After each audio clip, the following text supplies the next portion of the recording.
Hello, America. How you doing today?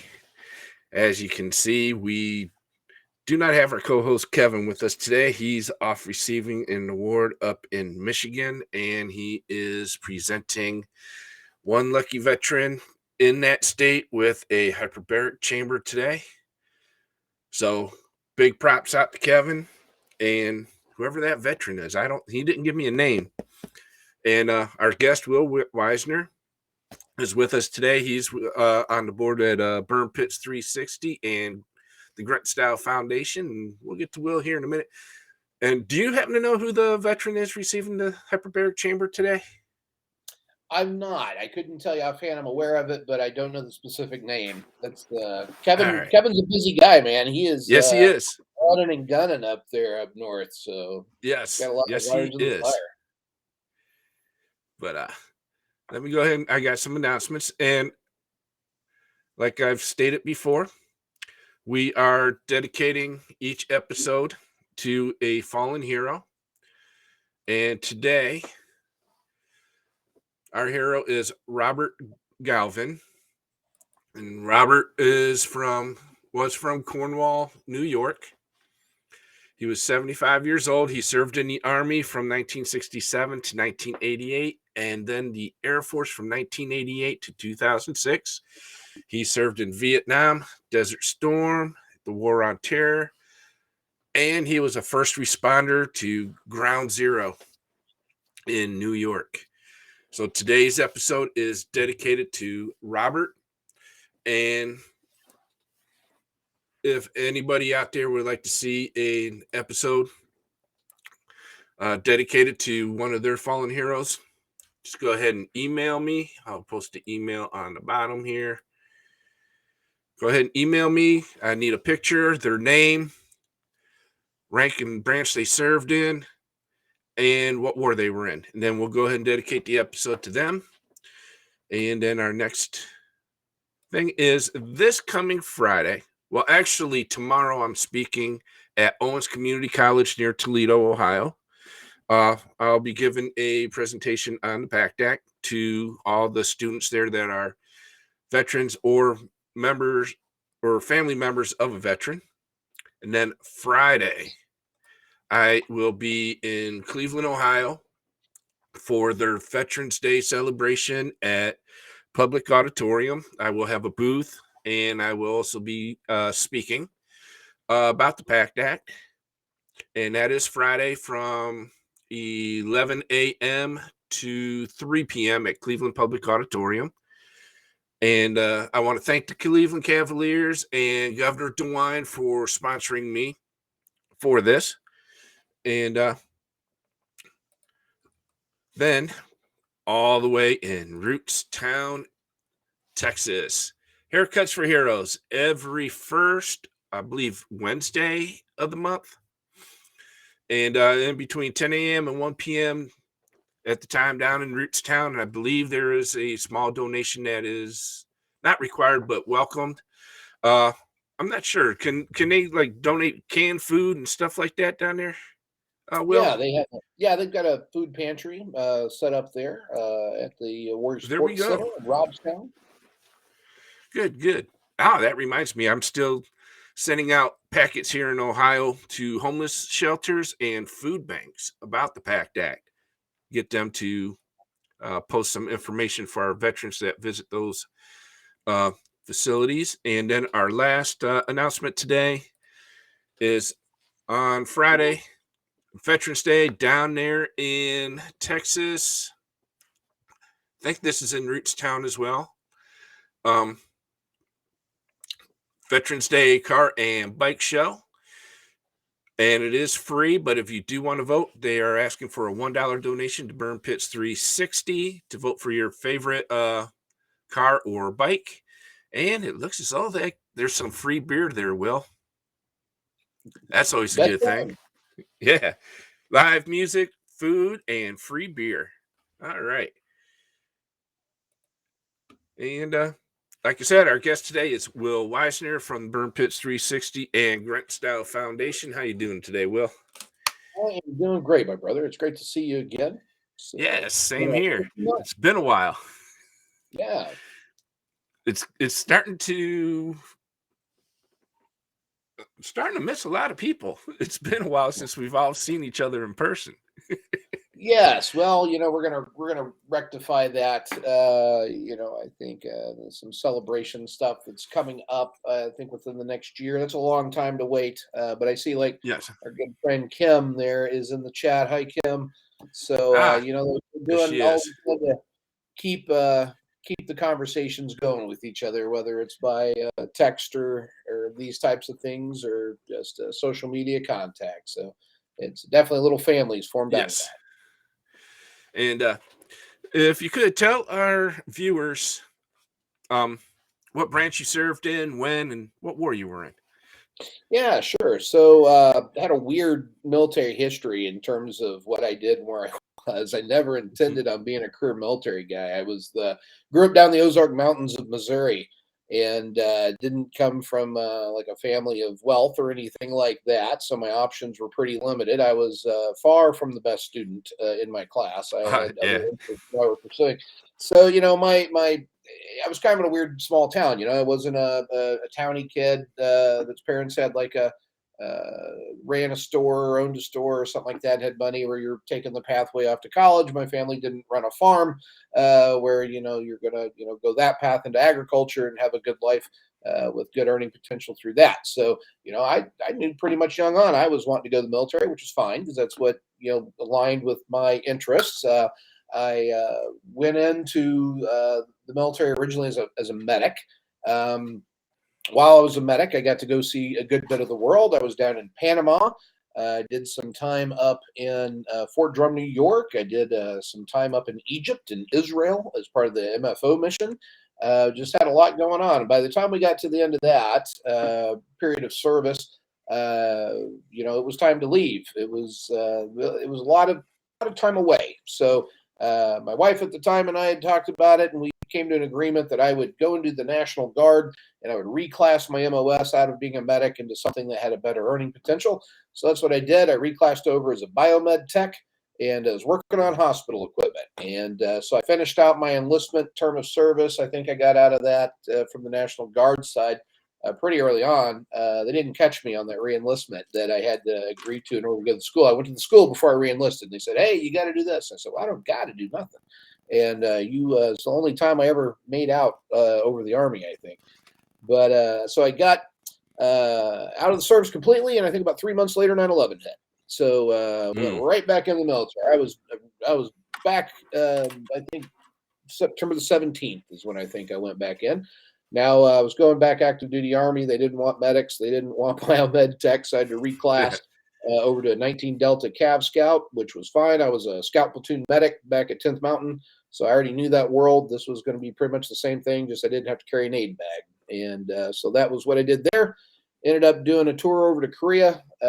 Came back, did time at Fort Knox, teaching the Scout Leaders courses, cadre as the OP4 NCOIC as part of that, and also the Armor Officer Basic course during that time. From there, went down to Fort Benning, Georgia, where we deployed to Iraq in March of '07 as part of the surge, if you remember that. So I was Yes. there Yes. from March '07 to June '08. And I pretty much got out shortly after returning from there and started a civilian life. There you go. All right. Yeah, you just put some memories back in my head here about Egypt. I was there for Bright Star a long, long, long time ago. I don't even think they have Bright Star anymore. But I don't think so. I yeah, think it's pretty much yeah, hostile area now. It's a lot different yeah. world post 9/11 than it was pre 9/11 for sure. True, true. Yeah, Bright Star was fun though. But now one of the reasons we have Will on the show today is because we were trying to do a whole series on hyperbaric chamber treatments. And unfortunately, with the first two episodes, technical difficulties. We couldn't get on the first episode, the doctor couldn't get logged in. She tried to use a phone. Second guy, second episode, audio wasn't too good. They tried to use a phone as well. But we got through it. But from what I understand is while you were deployed, you were exposed to burn pits and other toxins, just like a lot of us were. And if you don't mind, Would you mind explaining some of the ailments that you received due to that exposure? Yeah, most of my exposures weren't really burn pit related. I was around burn pits. I mean, who knows what's in me as a result of that? I don't really know. But 12 of my 15 months in Iraq, I spent at the Al Tawatha nuclear complex, which was Saddam's nuke facility. If you remember, Mm, before the war, the guys going in from the UN in the white suits, and they were looking for weapons of mass destruction and all that that never yes. materialized. Hmm. That's where we lived. They blew that sucker up on the Thunder Run in '03, and the thing set pretty much empty until we got there in '07. And the reason we went out there was there were thousands and thousands of barrels of yellow cake that was left behind just out in the open. The villagers were getting into it, dumping it out, cooking out these barrels, doing their laundry out of these barrels, Oh and man. it was not good. So they Right. wanted to put an outpost there and have somebody set on it. So that's how we ended up over there. My platoon operated out of that installation, and so I got chock full of heavy metals. Stuff's in the particulate matter, right? It's in the dust. Hmm. It's in the water. It's in everything. It's in your food. Right. So it settles in. So you can ingest this stuff. You can inhale this stuff. You can absorb this stuff, and I did. And when I came out of service, I would say probably within about 2 years, maybe three, I started getting sick, and I couldn't make sense of what was really going on. It was just like uh, everything from probably really kidneys really kind of is what started giving me fits first, Mm, and that got pretty out of control. And then my liver started going south on me, and then my cognition was starting to fade, and I would just things slip out. You're trying to talk. I still do that to an extent. The hmm. hyperbaric largely fixed a lot of that for me, and detoxing, of course, is part of that protocol. But I would be in the middle of giving a speech for work, doing a big PowerPoint presentation in front of a large audience, and just boom, blank. Everything I was talking about, man, I know where I'm at, I know what I'm doing, but I have literally no clue what I'm talking about. I couldn't even think about the topic of what we were discussing. And I learned how to tap dance pretty well until I could kind of, look behind me and kind of Hmm. reorient myself on target. And oh yeah, that's it. And I'd pick right back up and off we'd go. But that kept getting worse and worse as we were going on. So I'm going to the VA saying, hey, I got these issues. And first thing they want to do is give you a pulmonary function test, which really measures your lung capacity. Right. Uh, but the issue with a lot of this lung stuff is a matter of oxygen diffusion into the bloodstream.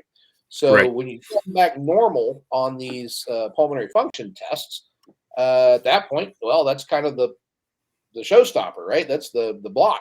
So if you're normal on that test, well, then it's clearly in your head. And so now they'll hit you, or they hit me with this stuff of a moral compass injury. And I've heard this similar story from an awful lot of people. You have done something or witnessed something that's so contrary to your sense of right and wrong. That's just kind of how you deal with it. It's how you cope. And so you start Hmm. manifesting phantom illnesses. Well, then they give you pills and Yes. compensate for that because now you got a psych issue. So here, have some of this and have some of that and have some Ambien and all this stuff. Well, that contributes to your problem. Now, this is your authority figure from the VA that's telling you all this. So you're having to come back, doing the old sad drag back to the family and say, well, this is what's going on. That's a big blow to your self esteem and your ego and how your self Hmm. perception and all this. And you're basically crazy, right? I mean, and not only are you crazy because you did a bad thing or you saw bad things or you allowed bad things to happen. Right. Uh, so from there, you go back and you're just like, hey, these pills aren't helping. I've still got the same physical problems I had, but I've got these other crazy things too. And they say, well, yeah, we got to dial in the dosage. Let's change up this pill with that pill. Give this a shot.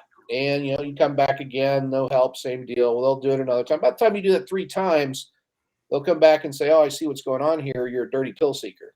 So now Right. Yeah. you're crazy because you're a bad Hmm. person and you're a pill seeker. Meanwhile, you're still really sick, and so you can't hold down a job. You got to move back in with the parents. You've got the wife and the kid. They're looking at you like you're a wreck. Your parents are looking at you like you're a wreck. You're looking in the mirror like you're a wreck.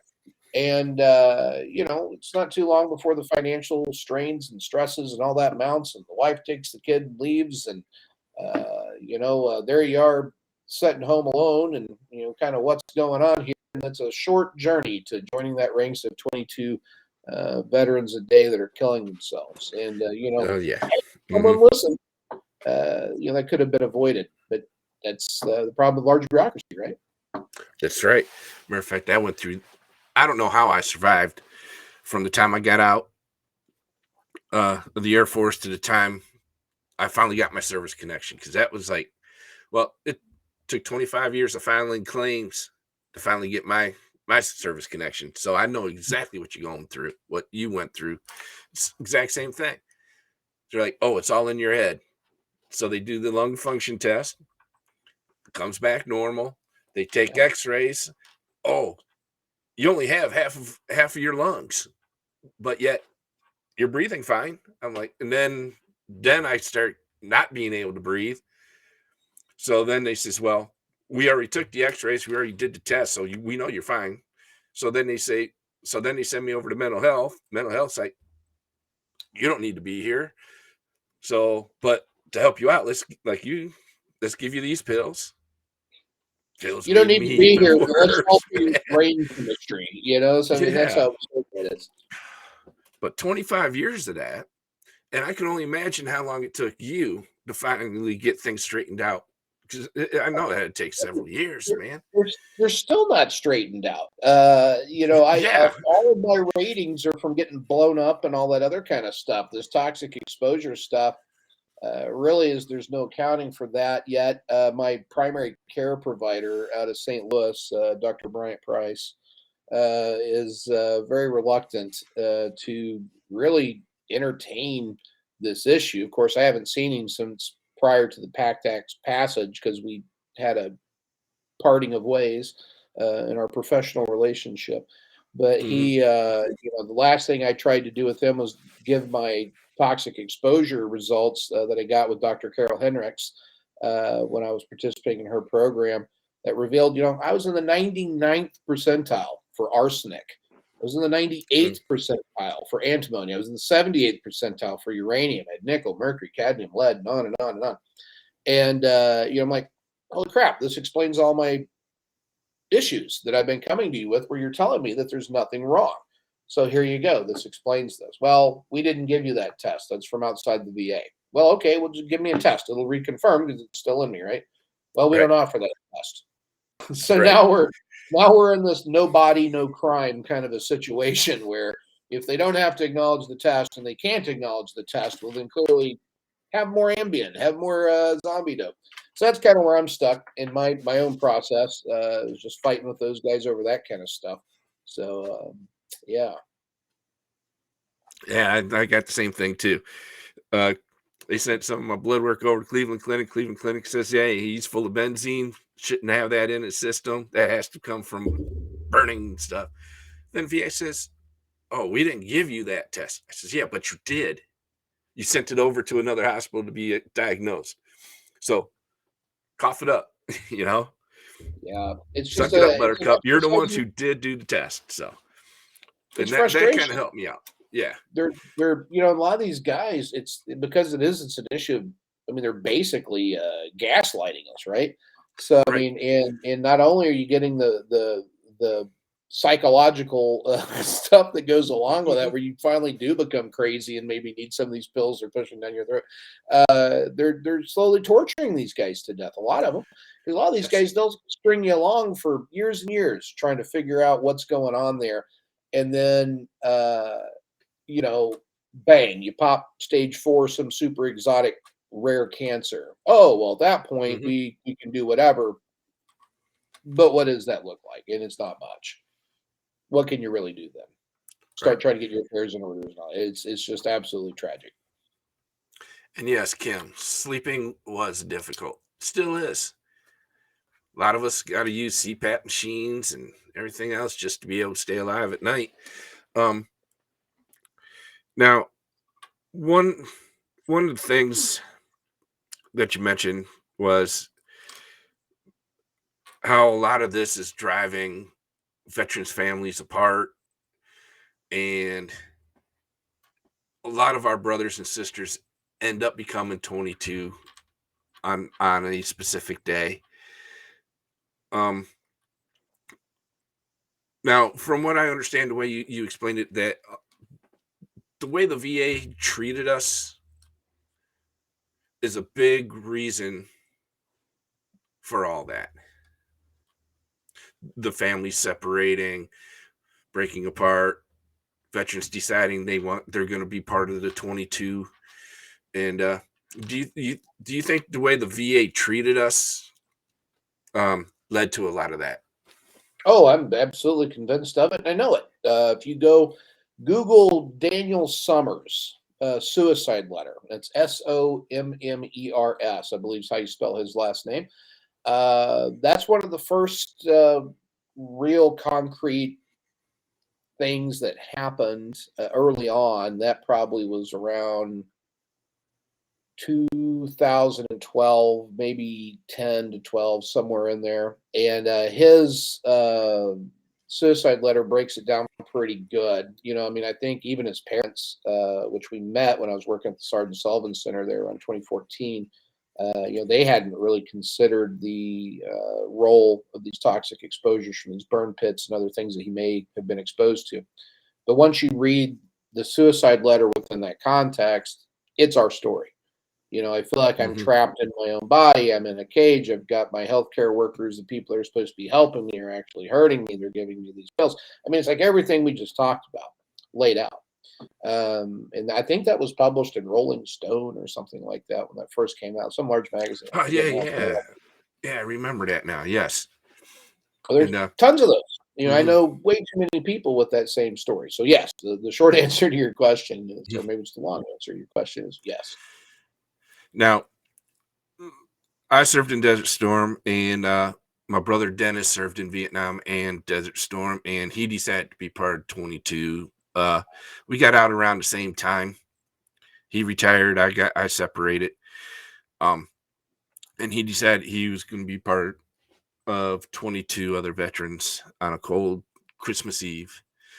And unfortunately, back then,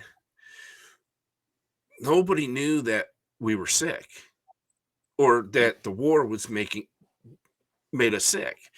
So the VA at that time was pretty much based on what Vietnam veterans were telling us. Don't go to the VA. They're just going to screw you over anyhow. They don't provide medical care. They just medicate you to death. And so a lot of veterans like my brother stayed away from the VA. They were scared. And I wish that that wasn't the case back then, Mhm. because I started going to the VA, and I'm glad I did because I was meeting other veterans that were going through the same thing I was. You know, the they're sick, being denied. We started to form like a fraternity almost, to where we were starting to call each other up. We hardly knew who we were, each other. Met met maybe once in the waiting room at the VA, getting ready to go in for an X-ray or something. But we passed phone numbers and we would call each other. And when I got out, social media wasn't even around yet. Home computers were just now starting to come out. So, and I think the biggest social media platform at that time was um, Yahoo Games, where you can go and play euchre against somebody on the other side of the world. But that's how we kept in touch. Either by calling each other up or meeting in one of them chat rooms on Yahoo, just to make sure we were staying alive. But then it started to come out where, hey, do you remember in Desert Storm all this was happening? Yeah, you get off work and you go to try to take a shower and the water's so black coming off your body because of all the oil you were exposed to in the smoke and everything. And that is, I think, what kept a lot of us alive was our communication that way. Mhm. Let them know, hey, look, we're all in this together. And now today you got your social media, big time social media, Facebook, Instagram, Twitter, LinkedIn. it's making it easier for everybody to stay connected. And that's how a lot of us with Burn Pits 360 are able to communicate about different events that we're going to be at and stuff like that. Um, so, and I think that's what helped push the PACT Act was today's social media and able to connect Without doubt. veterans easier. And like this podcast, it wouldn't be possible if it wasn't for Burn Pits 360 and all the advocating that we did. And it's like, even though that social media is there, a lot of information is not getting to the veterans for one reason or another. And I think it's due to our government and the VA not Mhm. releasing that information. So that's why I have the show to get information out to our veterans. And like you, here I am straying a little bit, but trying to get to my point. The treatments that you've gone through, such as hyperbaric Mhm. chain treatment, a lot of veterans don't know about. And that's why I'm glad you're here today to give your side. So these veterans will say, hey, wait a minute, this might help me. I'm going through the same thing as Will is. This just might work. So I want to thank you for doing that. And our now, when you went for your treatment, did you have to go somewhere else, like Colorado or Arizona, or? I was down in Arizona with Dr. Carol Hendricks, and now that when I went down there, this was not a program designed to deal with issues of military toxicity. In fact, there's really not a program that is designed to do that. We share our experience of what we've learned, of how to integrate some of those modalities towards that end. But as far as like a formal protocol regimen program that you can engage in someplace, it just doesn't exist. So I mean, I found Dr. Henricks by a fluke. I don't even remember honestly how I first came into contact with her. But she's a saint of a woman. I mean, she is just absolutely my hero. She saved my life. But she was running a neurological clinic down in Tucson, Arizona, where she was treating CTE, which is it's the traumatic brain injury that the football players Mhm. experience. It's the long lasting effects of this brain damage. And she treats that with hyperbaric oxygen.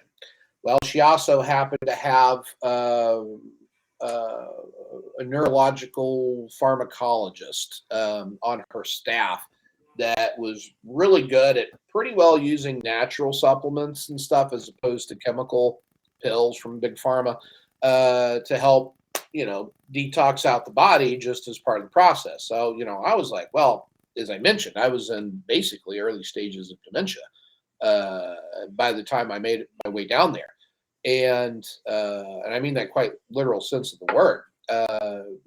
Talking to her before going down and kind of piecing together this Frankenstein monster of approach of like, how are we gonna, maybe this will do that and this should do that, and yeah, let's give this a go. I was all in, so I went down there.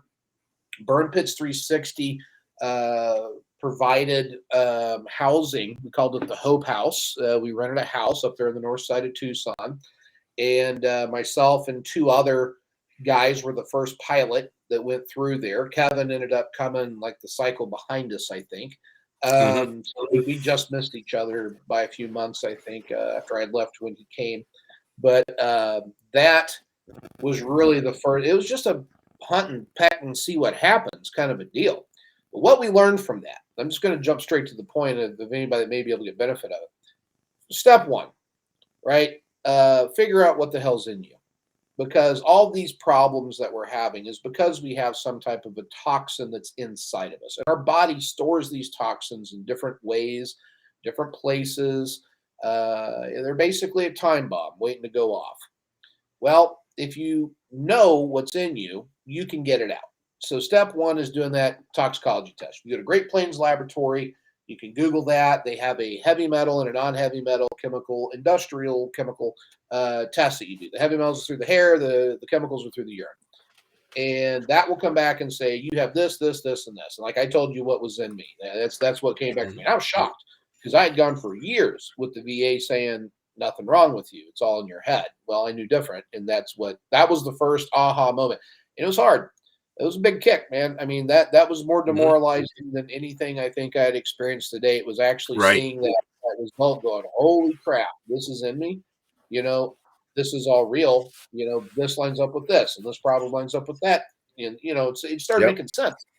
And that was scary. And then Dr. Hendricks gave me my MRI DTI without contrast. And, turned out my brain damage, the extent of my TBI was essentially scrambled eggs. And so I Mm-hmm. had a good half, bunch of damage from being blown up and concussions and, all that kind of stuff to toxicity, issues that were going on that are just every bit as damaging to the brain as that.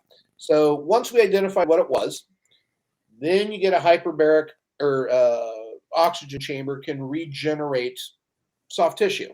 It regrows it. It stimulates DNA or not DNA, but stem cell production from the Mm-hmm. bone marrow. This stuff heals soft tissue, right? And your brain is really nothing more than soft tissue and fat. So, presumably this thing works good. And she's got a lot of evidence, Dr. Henricks, as far as like the progression of what that was. The third thing there was an infrared sauna. I got one on Amazon for like $375, basically a zipper tent with a camp chair in it, but it does the job.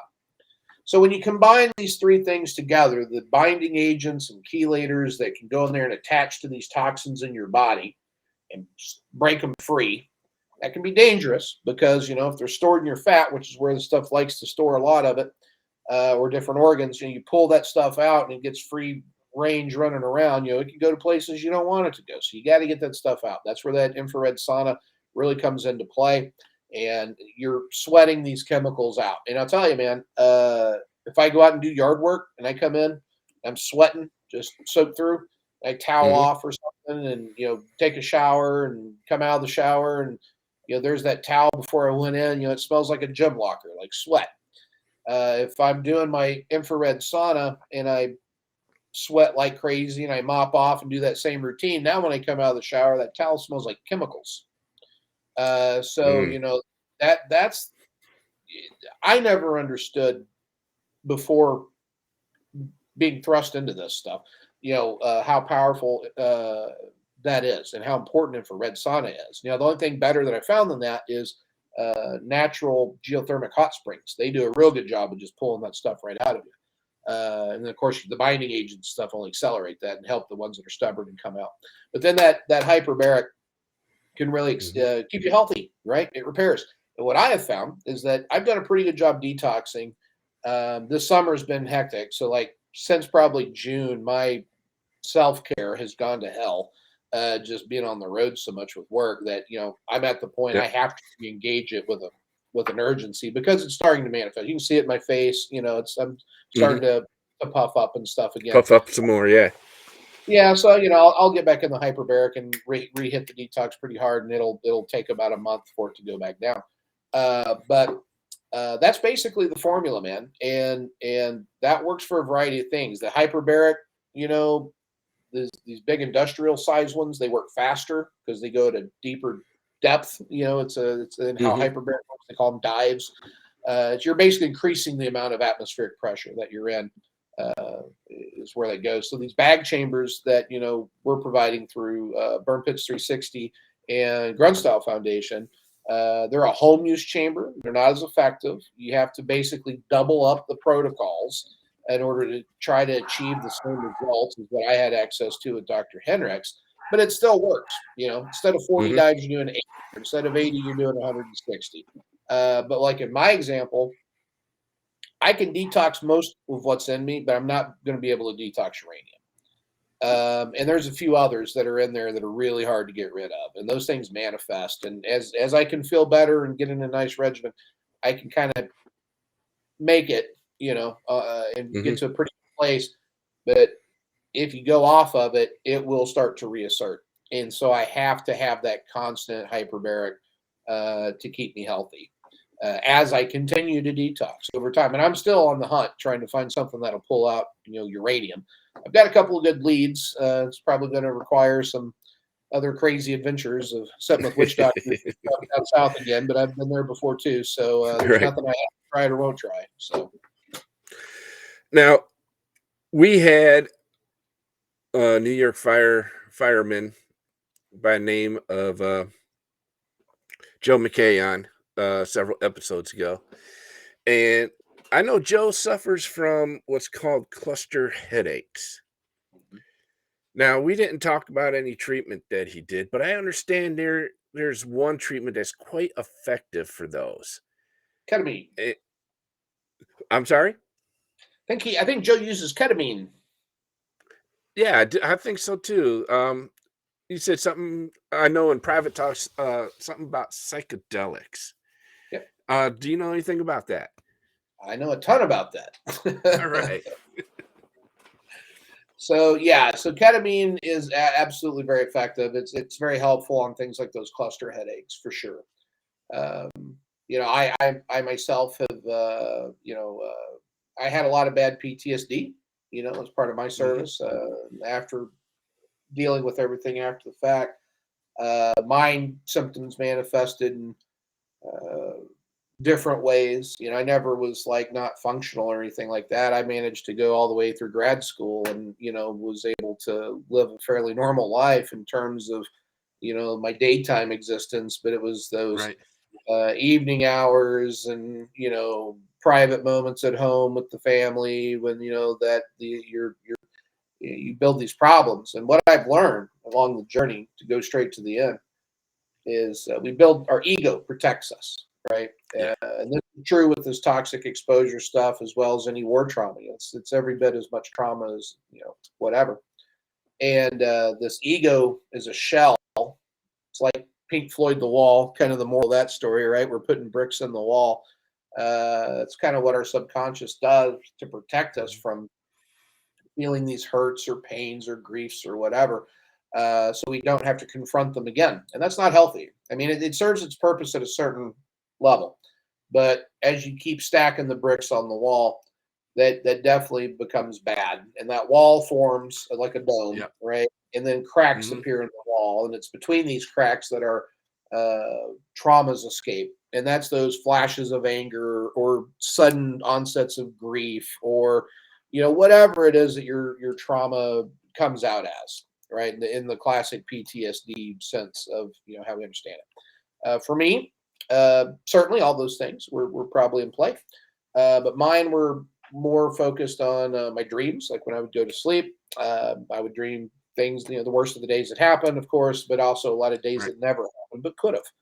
And I dealt with that to the point where I was getting confused on what was real and what wasn't real, because at the same time I'm getting all this crazy stuff from the VA, and it adds to the problem. And then you got it's just everything compounds into this perfect storm of problems. And I had heard, of course, somebody had told me about this magic potion stuff from witch doctors down in South America, and you drink this potion and boom, you're healed. And so I started learning about, of course, we're talking about ayahuasca, which most folks know what that is now. It's a powerful psychedelic. It's dimethyltryptamine is the active ingredient in it. It's a tea that they use from combining from the chacruna leaf, which holds the DMT, and the ayahuasca vine, which is the alkaloid that allows your body to absorb it and have it become psychoactive. And that stuff is powerful, like crazy powerful. And yeah, I'd never so much as touched marijuana or anything like that. I mean, I grew up in the Army. So jumping straight into, that level, big gun of a psychedelic was very scary. But at that point, I was certainly willing to try anything, and so I did. And what it did for me, it was a silver bullet in some context, and in other ways it was not. But that first night, I released whatever it was that I needed to release to get through those dreams and that ongoing whatever it was that my subconscious was trying to work through, and allowed me to overcome that ego. So I didn't destroy the ego. I just realized how to release the things that were inside the ego out and get relief that way. And it was terribly effective. But at the end of the day, Psychedelics are not a silver bullet. They are a tool. You have to be willing to listen because you're really doing a journey inward, finding out and understanding, connecting these dots, and then you integrate those lessons in and you take those forward steps. So it's a tool, but it's a very effective tool. It's like I liken it to 30 years of intense psychotherapy all in one evening. It was that liberating and peaceful to me. Now, there's a whole range of these things. There's, magic mushrooms and ketamine, like what Joe is using for his, there's a physiological impact to this stuff as well as a psychological impact. So, big advocate, big fan. This stuff has been used by the Shipibo in Peru for thousands of years. We're just now getting to the point where the VA is like, well, let's research this. Well, my fear is they're going to research it to where they can figure out how to strip all the spiritual component out of it and synthesize it into a pill, and then big pharma will push it back at you with all devoid of all the good stuff that does good things, and they'll make money on that as well. That's my fear. But so for right Mhm. now, I'm definitely an advocate for natural, holistic medicines, plants that our Creator has provided for us and placed on this earth, and no amount of man-made, you know, copying of trying to match what our Creator has done is going to measure up. That's kind of my hardcore feelings on it. But yes, psychedelics, it's a thing. Right. And now, when I first met you a couple of years ago, you were walking with a cane. Yeah, You had trouble walking. yeah. By the time the PACT Act passed, you no longer needed that cane, did you? No, that was And hyperbaric, man.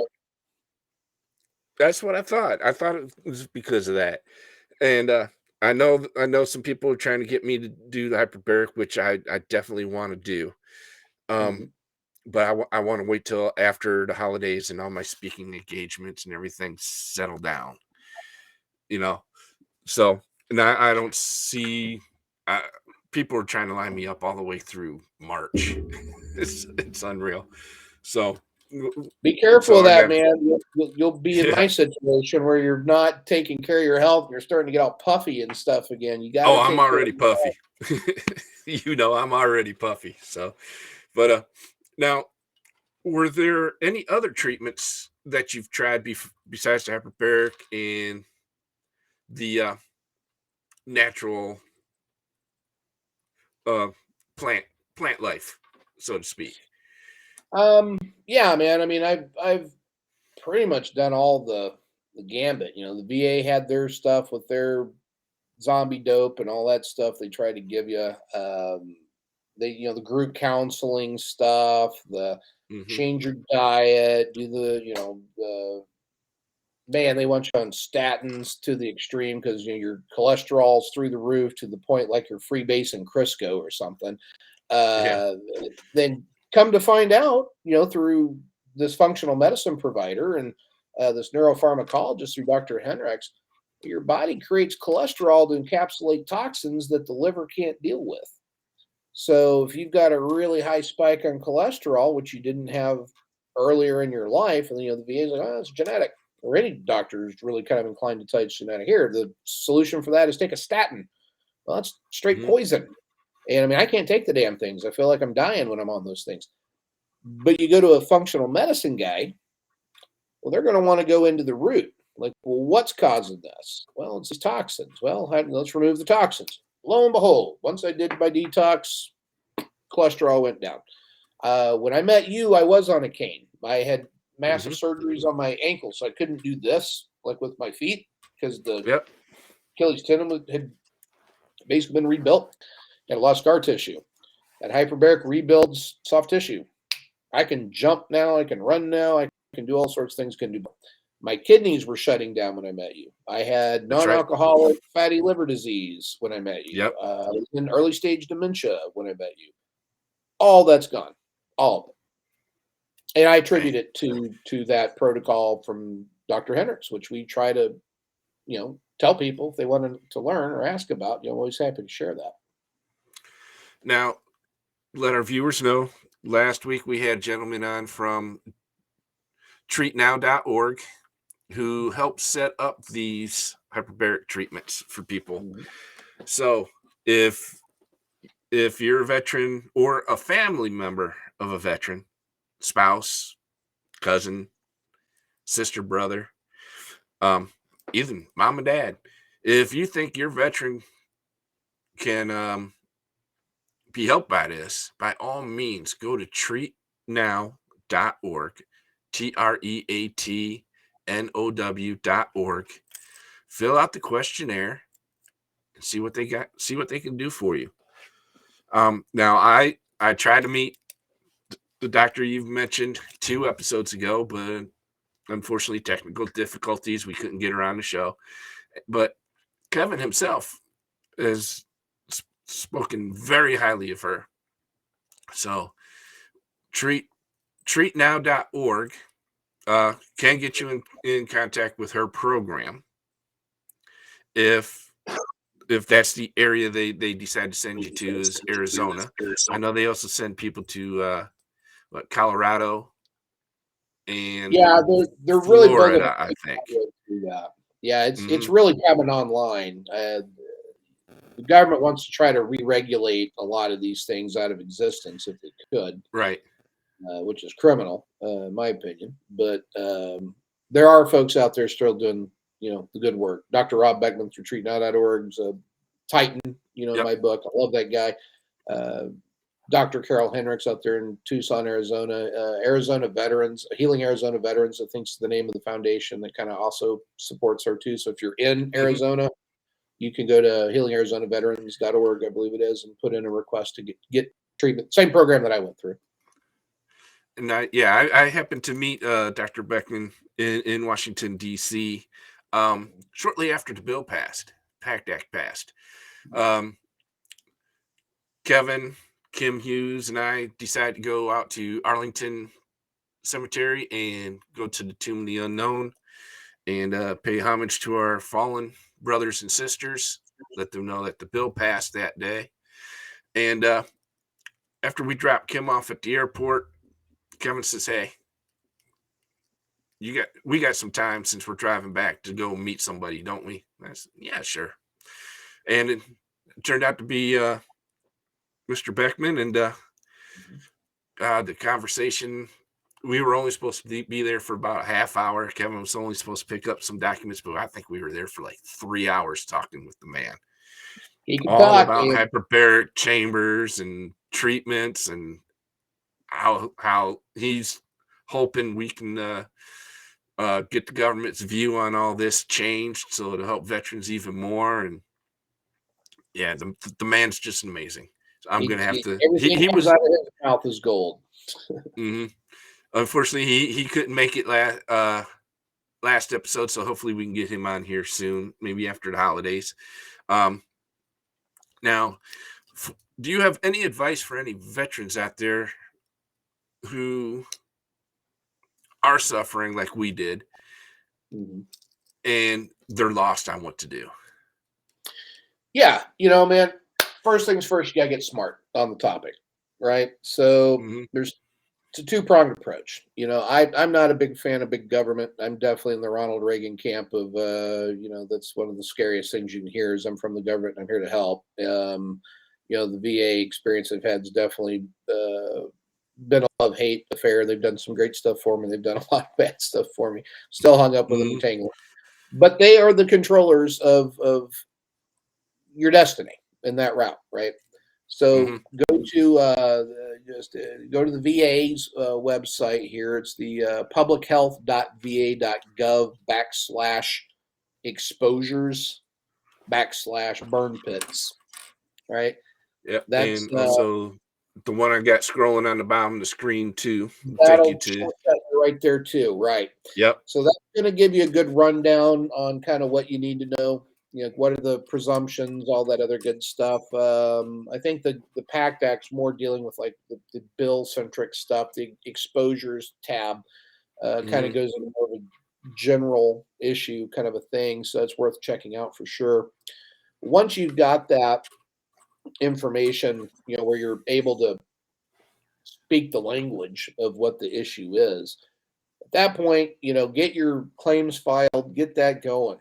That's going to come very important. But at the end of the day, the biggest thing, the most important thing you need to do is get those toxicology tests, because whatever the heck's going on with you, it's in you. You need to understand it so you can deal with it.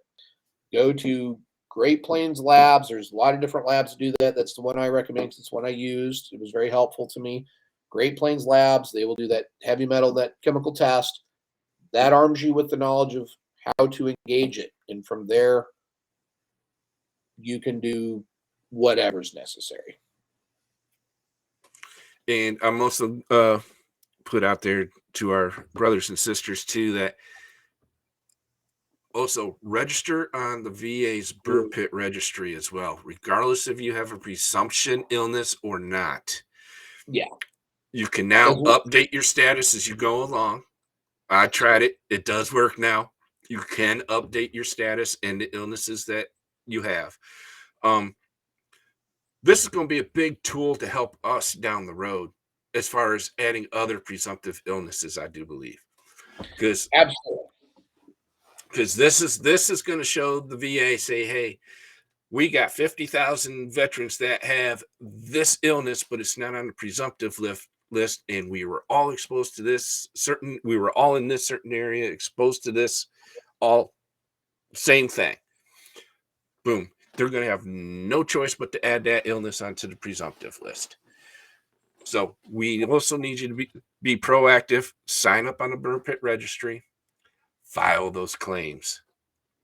That's and go to burnpits360.org and file register on on theirs as well. the Burn Pits 360 registry, because we got a lot more flexibility on what we can do with that data, and the more people that registered through that, the more valuable that registry's information becomes.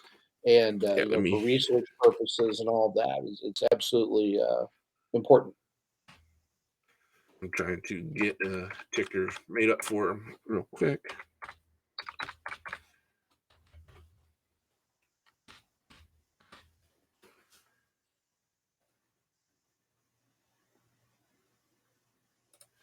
All right, there we go. burnpits360.org. They have their own burn pit registry as well. This one is more family oriented instead of veteran.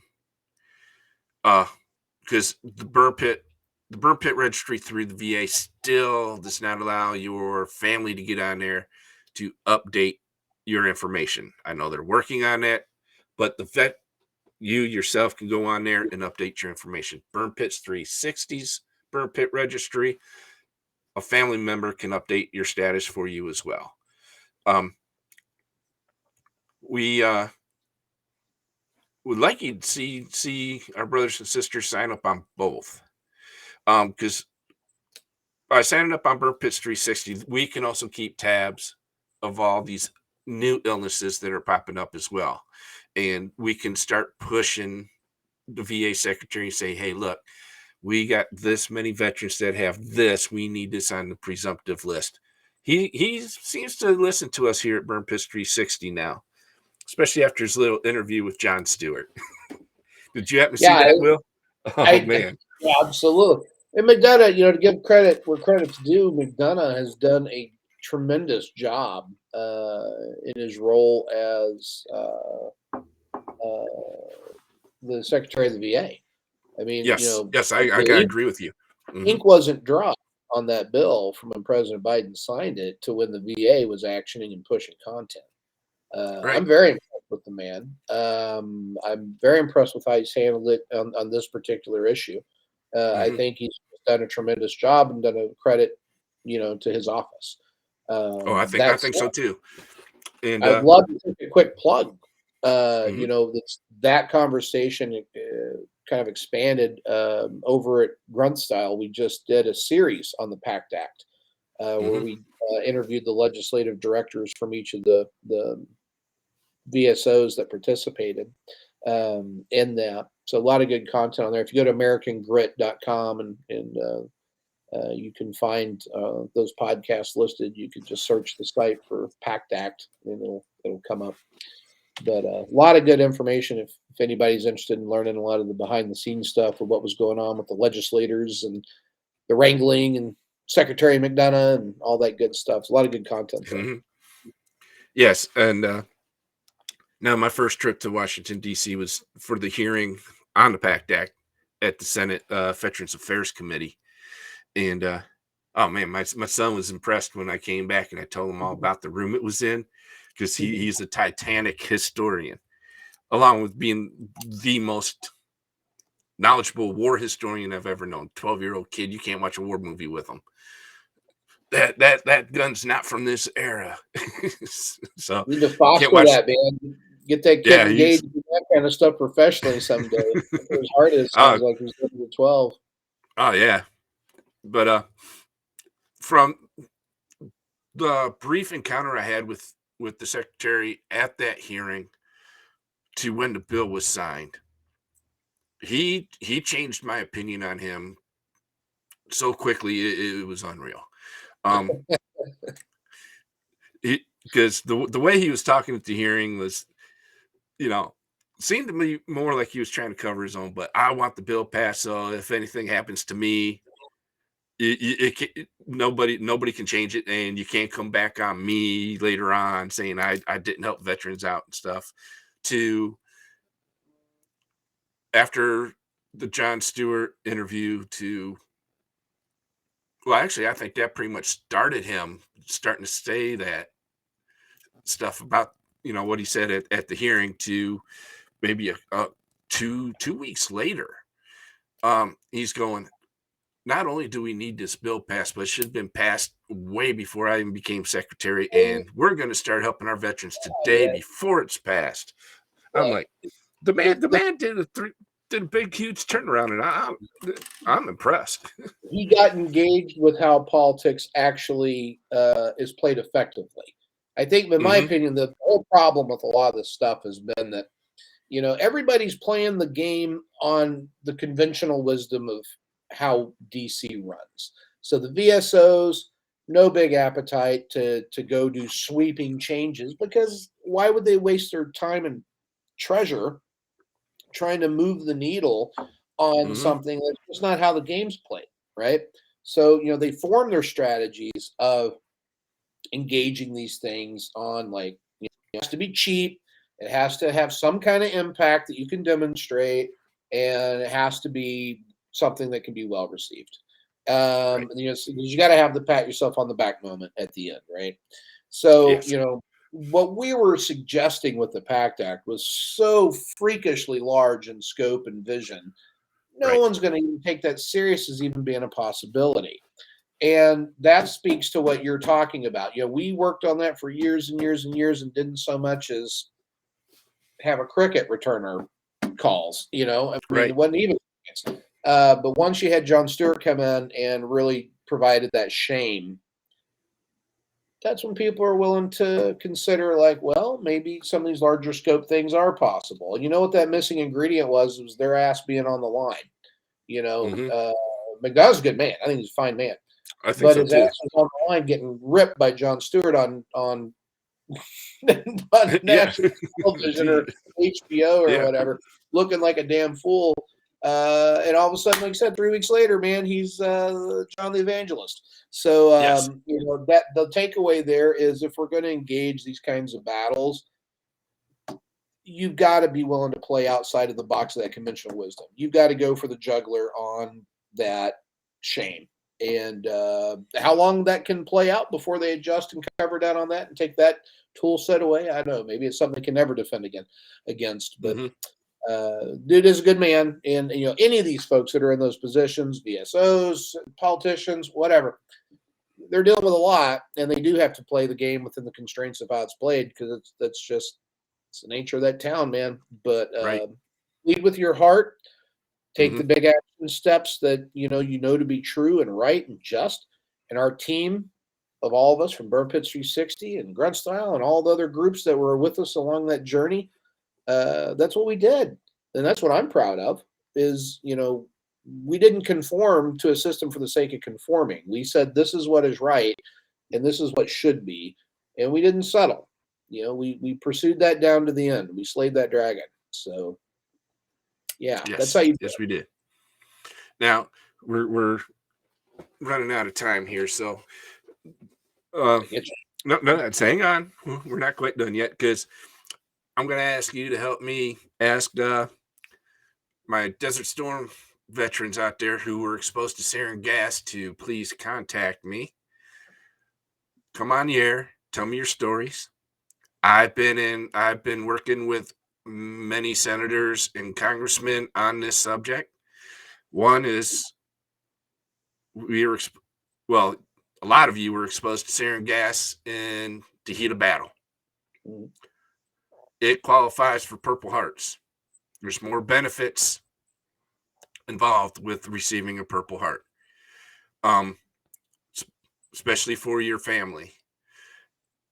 But these politicians are telling me the documentation that I have proven you were exposed to sarin gas isn't enough. They need stories. They need you to come and say, hey, my commander told me not to put on my chem suit when we attacked this depot because the chemical detectors were malfunctioning, that they were giving you false readings.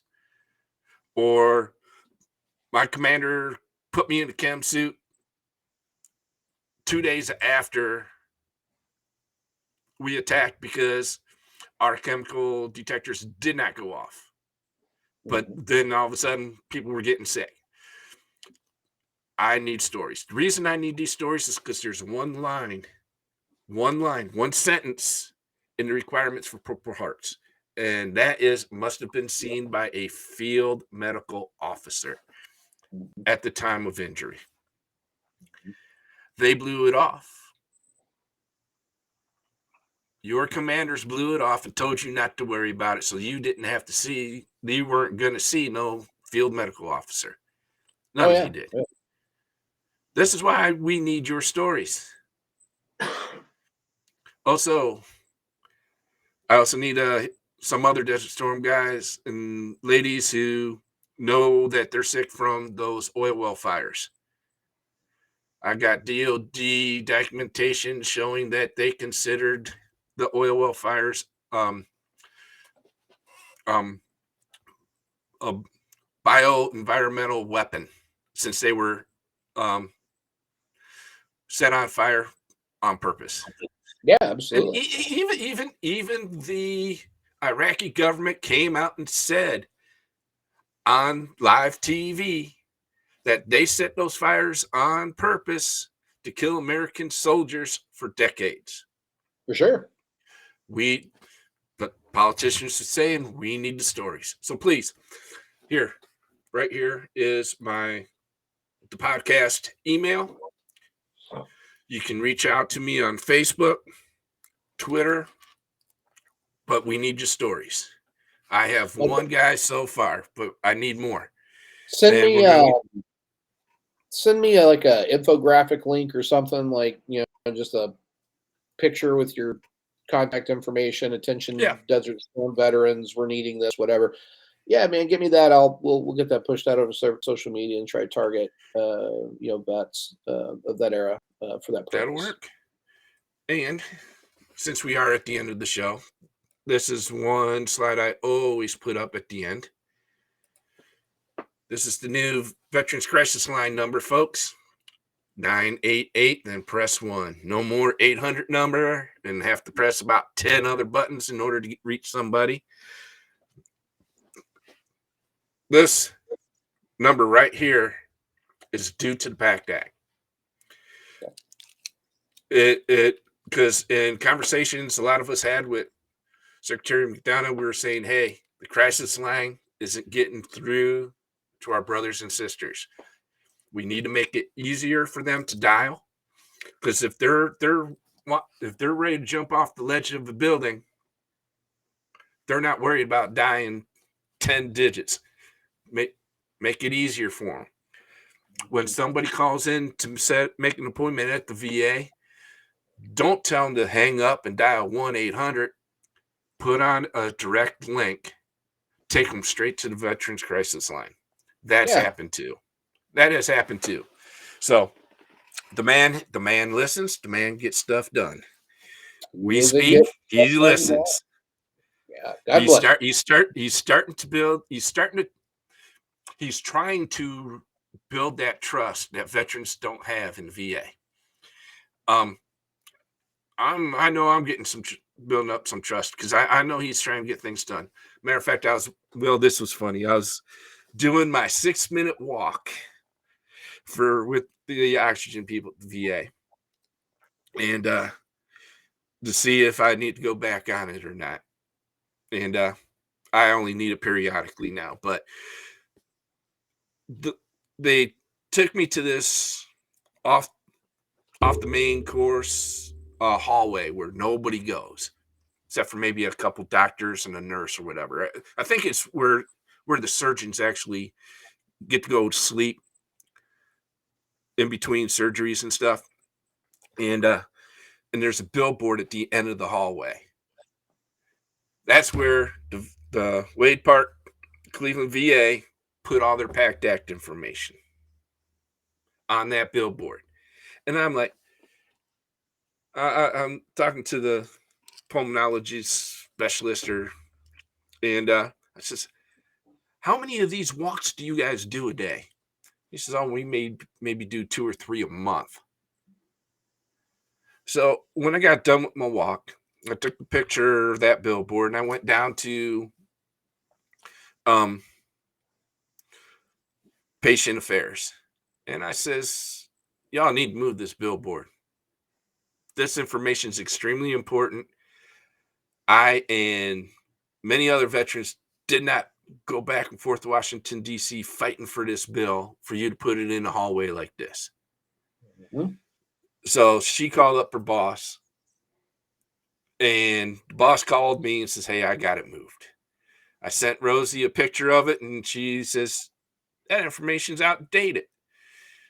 No sooner did I get a phone call from Secretary McDonough's office saying, hey, we sent them brand new information, and we told them exactly where they need to put it up so you all can see it.